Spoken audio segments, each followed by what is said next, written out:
Hey everyone, it's Friday and welcome back to another day trading recap video. I gotta stop looking at the market because if I keep watching it, I'm about to do something silly. I know it for a fact. I should have traded TXMD, but I was like, man, this is such a bad market. There's no way this is gonna have continuation, and it's like the first ticker that's had any bit of continuation, what feels like in a month. And I'm having a little bit of FOMO right now, so it's probably best I walk away. Let's go to the trading screen and show you guys what's up. So this is TXMD, and wow, it had quite a nice little pump here. The volume never really got that high. Usually you'd expect to see something like between 1 and 2 million shares being traded here. Let's go to the daily just really fast to get a good little bird's eye view. You know, backside ticker, pretty classic, a lot of resistance above, but high relative volume today, which is looking good. Stats are nice, you know, a small amount of shares below 9 million, that's really good. 27 million market cap, really good. And they have a FDA approval announcement. Really nice catalyst there. And on the 5-minute, you know, this ticker wasn't doing anything pre-market, so I wasn't really watching it, but all of a sudden, you know, this ticker just gunned up 50%, and I should have got a little bit more aggressive. We were watching it in the Discord right here in this area. Nice, well, you know, it's a flag, so it's not my favorite, or it's a bit more of a pennant. It's not my favorite setup. Right below big resistance, but at the same time, you know, the volume was increasing here, so it had a really nice volume profile. And then it had this really strong 13% breakout. It had another pullback, another breakout that eventually failed. This breakout was more of a red flag in my eyes because the volume was decreasing, so there was divergence going on. But man, TXMD, pretty nice setup for sure. 1, 2, 3, 4, 5 big green 5-minute candles in a row. So that's really nice to see that. Yeah, I unfortunately didn't trade it. The only ticker I actually did trade today was, what was it? IMMX.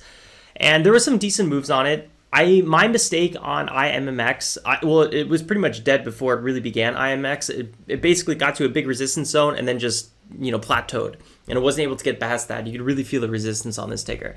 So there was like 1 or 2 opportunities right in the beginning, and I didn't size into this ticker as much as I should have. I'm actually up like 10 or 12% today based on my average position size.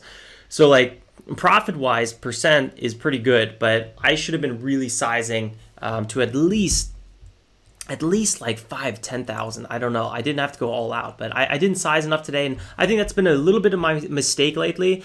You do want to size down in a slow market, but you don't want to size down too much to where you feel like the profits aren't really worth it. And I think that's a little bit of my mistakes going on here. And I just got to check the volume here. I think it's a little bit too loud. One sec. Okay, so I checked the audio. It looks like it was maxing out a little bit too much, so I reduced the mic sensitivity here a bit. What I was saying is I need to start sizing up a little bit more again, because sometimes, you know, I get these moves that are actually quite all right, but I didn't size anything near even like, I'm not even doing half size. I'm doing like a 1/10 of my size that I want to be doing, and it's just leaving me having profits, but all of a sudden kind of feeling FOMO because I didn't trade with enough size, and it feels like I kind of missed the opportunity. So I think I need to like double what I'm doing, and I'll still be way below average, but just to like feel like it's worth trading. Otherwise, it just doesn't feel like it's worth it. So I'm up today 250. Like I said, probably like 10 to 12% based on my average position size, which is pretty good. But yeah, still below like any sort of ideal targets. And I don't really set targets. I'm not like I need to make 500 a day. I just feel like I want to do the best trading I can every single day,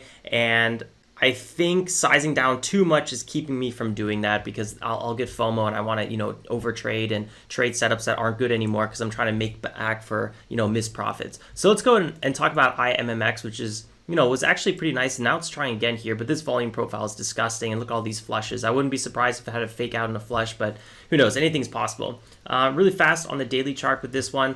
Classic backside with high relative volume. So, you know, this is a go-to setup for us. But it has a lot of big resistance above. So it's not a blue sky setup or anything really nice like that. Stats are pretty good. 14 million shares outstanding, that's pretty nice. It does have FDA news, so that's really good. And then the 5-minute volume profile, yeah, you can see a spike up here and then just huge resistance around 2.6. And it finally just broke that 2.6 zone. So it's a little bit more interesting now for the first time. And I have no idea what just happened. Look at that breakout. Huge move, 14-15%. I would, like I said, want to keep trading, but it's really just not the market for it. And I feel like if I just traded with, you know, decent normal size here, I would be up like $500, $700, $800, and I would feel, no FOMO. But now, since I didn't really do that, I have a little bit of FOMO, and like I'm feeling like I want to be trading this pullback and stuff like that. And all of a sudden, I end the day red. So that's why I'm like really hesitant to trade, especially a ticker like this, which just feels like it's trying to sucker you into doing something that you shouldn't be doing. So let's talk about these trades, and then I'm going to turn off TOS so I don't have to, keep watching this market. So here you can see where it pops up really fast, and it was actually up quite a bit here. This move was about 57%. We haven't been seeing tickers go really over 40% lately, so that's actually a really nice move. I bought this first pullback here and looking for that continuation. This trade was very small size, which is fine because I usually don't like trading the first pullback. It's a lot of times they don't have good continuation. I'd actually rather trade into the green candles and then see if the first pullback holds, because so many times you just see, boom, it just go right back to where it came from. So these are very dangerous setups.